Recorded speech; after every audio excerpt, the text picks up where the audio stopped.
আচ্ছা, আজকে আমরা শিখবো নাম্বার সিস্টেম নিয়ে, সংখ্যা পদ্ধতি।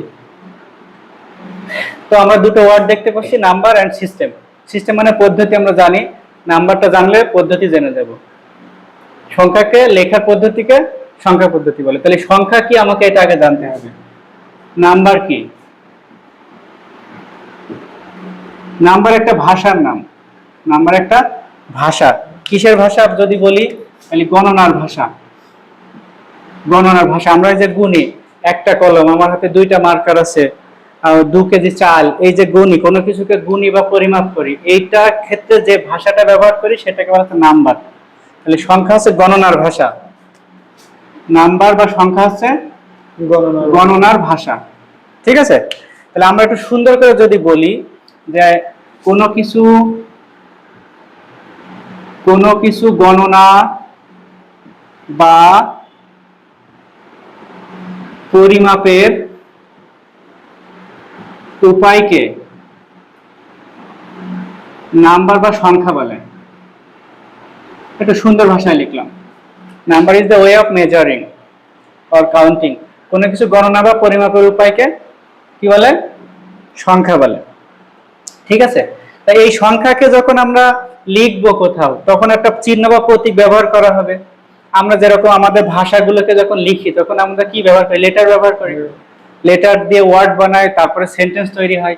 ঠিক এরকম নাম্বারের কিছু লেটার আছে, সেই নাম্বারের লেটারগুলোকে বলা হয়, নাম্বারের যে প্রকাশ করতে যে চিহ্নগুলো ব্যবহার করা হয়, যে প্রতীক বা চিহ্নগুলো ব্যবহার করা হয়, তাকে বলা হয় ডিজিট। তার একটা নির্দিষ্ট নাম আছে, ডিজিট বা অঙ্ক। ডিজিট বা অঙ্ক। তাহলে যে সকল চিহ্ন বা প্রতীকের সাহায্যে আমরা সুন্দর করে বলতে পারি, যে সকল চিহ্ন বা প্রতীকের সাহায্যে কোনো সংখ্যাকে লিখে প্রকাশ করা হয়, তাকে অঙ্ক বা ডিজিট বলে। তাহলে অঙ্ক কারা? সংখ্যাকে লিখে প্রকাশ করছি যে সমস্ত মৌলিক চিহ্নের সাহায্যে, তাকে অঙ্ক বলে।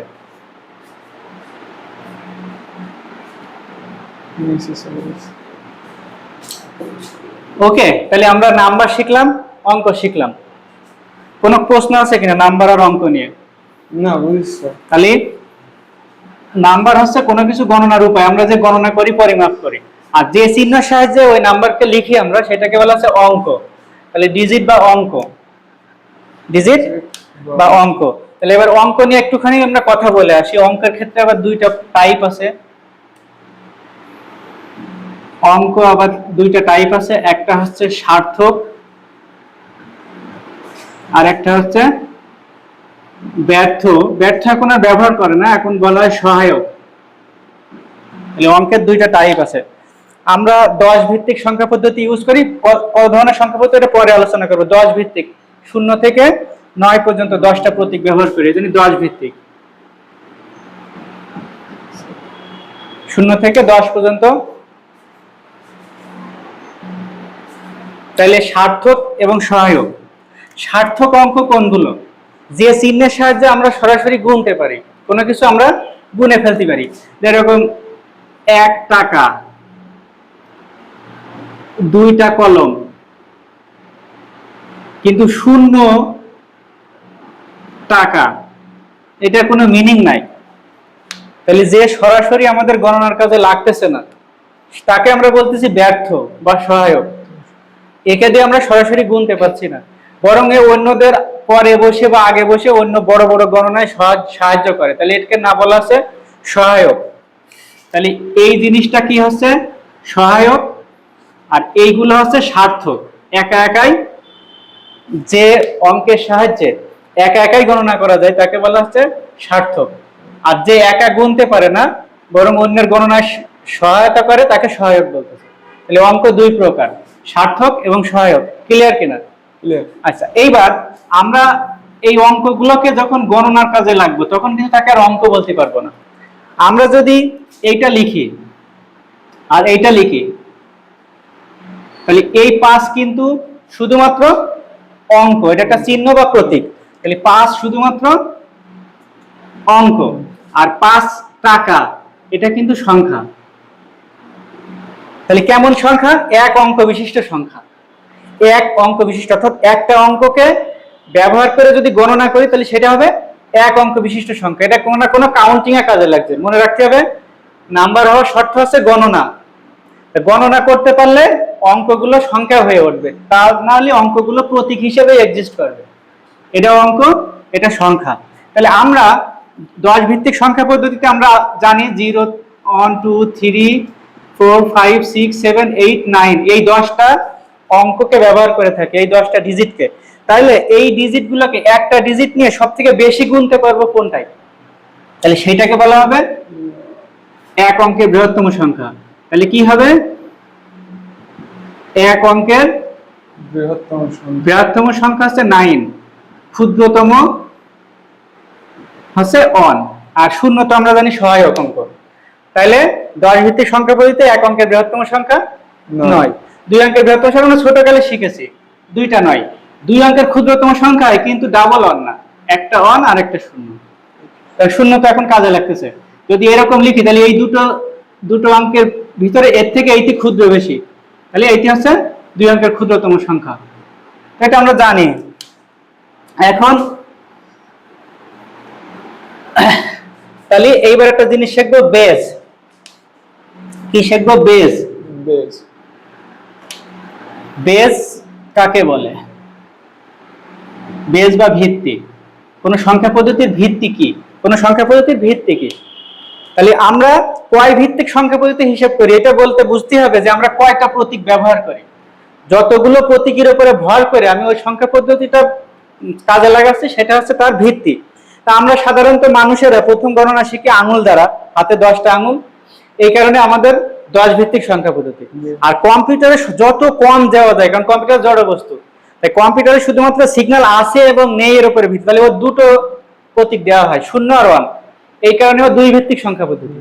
তাহলে ভিত্তিটা আমরা একটু দেখে আসি। কোন সংখ্যাকে প্রকাশ করতে যতগুলো মৌলিক চিহ্ন বা প্রতীক ব্যবহার করা হয়, কোন সংখ্যাকে প্রকাশ করতে যতগুলো মৌলিক চিহ্ন বা প্রতীক ব্যবহার করা হয় তার মোট পরিমাণকে ওই সংখ্যা পদ্ধতির ভিত্তি বা বেস বলে। তাহলে কোন সংখ্যাকে আমরা প্রকাশ করতে যতগুলো চিহ্ন ব্যবহার করব সেটা তার ভিত্তি। তাহলে আমাদের মানে প্রচলিত কিছু সংখ্যা পদ্ধতি এবং তার ভিত্তি দেখে আসি। আমরা 0, 1, 2, 3, 4, 5, 6, 7, 8, 9 কয়টা ব্যবহার করছি? 10টা। তাহলে 10 ভিত্তিক সংখ্যা পদ্ধতি। এটাকে আমরা বলবো গ্রিক লেটার ডেসিমানে 10, ডেসিমাল সংখ্যা পদ্ধতি।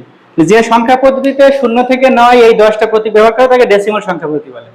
যদি 0 আর 1 কে ব্যবহার করি তাহলে মাত্র 2টা প্রতীক। তাহলে বাই মানে 2, তাহলে কম্পিউটার গ্রিকদের ভাষায় কি বলবো? বাইনারি।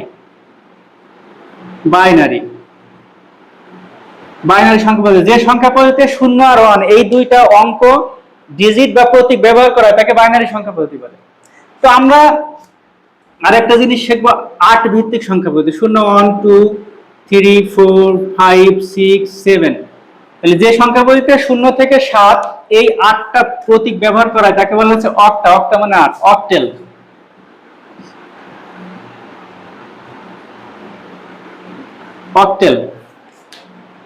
অক্টেল সংখ্যা পদ্ধতি।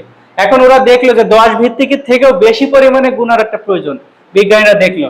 সেই ক্ষেত্রে আরো বেশি সংখ্যক প্রতীক ব্যবহার করে তার বেসটা ভেবে নিয়ে সেটাকে আমরা বলতেছি মোট 16টা প্রতীক ব্যবহার করছি। এরকম একটা সংখ্যা পদ্ধতি আছে আমাদের। 0, 1, 2, 3, 4, 5, 6, 7, 8, 9। এখন এরপরে আবার যদি 10, 11 লিখি তাহলে এটা কম্পাউন্ড হয়ে গেল। তো কম্পাউন্ড কোন চিহ্ন এরকম কোন একটা মৌলিক প্রতীক হচ্ছে না, এই জন্য ওরা নতুন কিছু প্রতীক অ্যালফাবেট ব্যবহার করলো, যেটা আমাদের ইংলিশ লেটারের alphabet A, B, C, D, E, F। তাহলে 0 থেকে f এই 16টা প্রতীক নিয়ে যে সংখ্যা পদ্ধতি গড়ে উঠেছে তাকে বলা হচ্ছে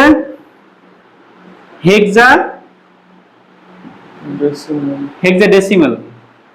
হেক্সা মানে 6, ডেসিমাল।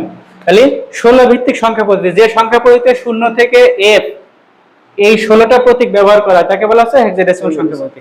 আমরা নিজেরা আমাদের নিজেদের প্রয়োজনে একটা সংখ্যা পদ্ধতি বানিয়েও নিতে পারি।